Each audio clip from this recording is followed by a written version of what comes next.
Daggerheart will crash and burn. Or it will change the hobby forever. Hey, I'm Double Crit Fail, and today we're talking about Critical Role's Daggerheart, the awesome things it has to offer, and why it might have a very rough road ahead of it. You see, over the past decade, the landscape of tabletop role-playing games has undergone a profound transformation. Ever since Critical Role streamed its first game 9 years ago, we've seen the emergence of the actual play, an oftentimes live-stream TTRPG game, usually D&D, where the narrative of the stories takes front and center stage over game mechanics. It's not that those mechanics don't matter, it's just that the focus is on the player characters, as well as the players who we come to know and love. This approach of character-focused storytelling has been a tremendous boon for Critical Role. Matt Mercer and his incredible ensemble of voice actors have made their fans laugh, cry, and feel so deeply that their success has rippled out into other forms of media, including a comic series and a TV show on Amazon Prime. Their fame and level of fanbase arguably comes second only to Dungeons & Dragons itself. So last year, when Critical Role unveiled plans to release its own tabletop role-playing system in response to Wizards of the Coast's OGL debacle, expectations soared. Could Critical Role develop a game to rival the Kleenex of TTRPGs? Enter Daggerheart, released to open beta by Critical Role's Darrington Press in March of 2024. The lead game designer Spencer Starke and his team have endeavored to create a high fantasy game pairing modern mechanics with a character-driven narrative. This is not a game of crunch, and understandably not for everyone. Instead, it's tailored for role players, writers, improvisers, actors, and storytellers.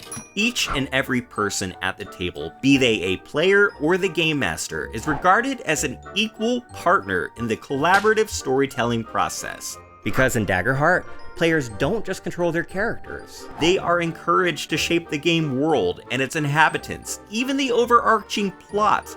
And the GM is encouraged to leave spaces in the game for players to creatively fill. The narrative also manifests itself through Daggerheart's duality dice system. Here, when people take action rolls, they do so not with a d20, but instead 2d12.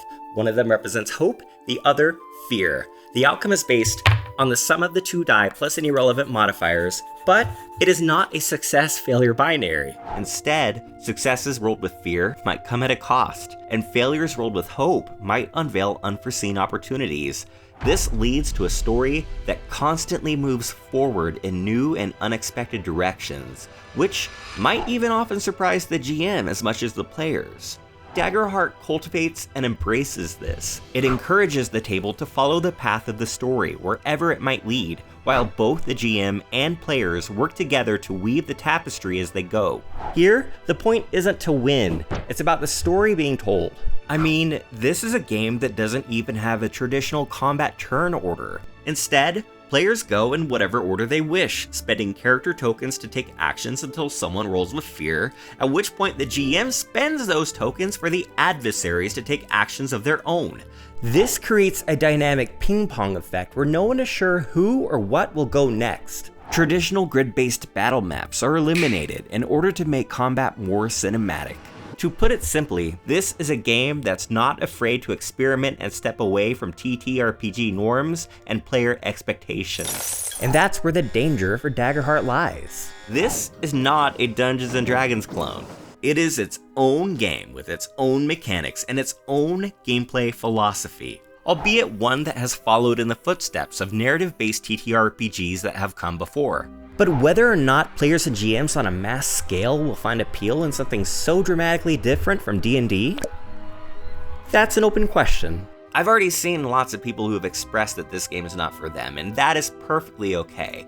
But if enough tables are ready to put down their D20s in favor of D12s, then Daggerheart might become to narrative TTRPGs what Paizo's Pathfinder 2e is to Mechanical Crunch. A mainstream competitor to D&D that dives deeper into certain aspects of TTRPGs loved by a specific player subset. And if it's successful, It may lead to more players trying other TTRPGs like Fate, Blades in the Dark, Call of Cthulhu, Dungeon Crawl Classics, Shadow Dark, Cypher, and so many more, as well as forthcoming games like DC-20, the MCDM RPG, or Tales of the Valiant.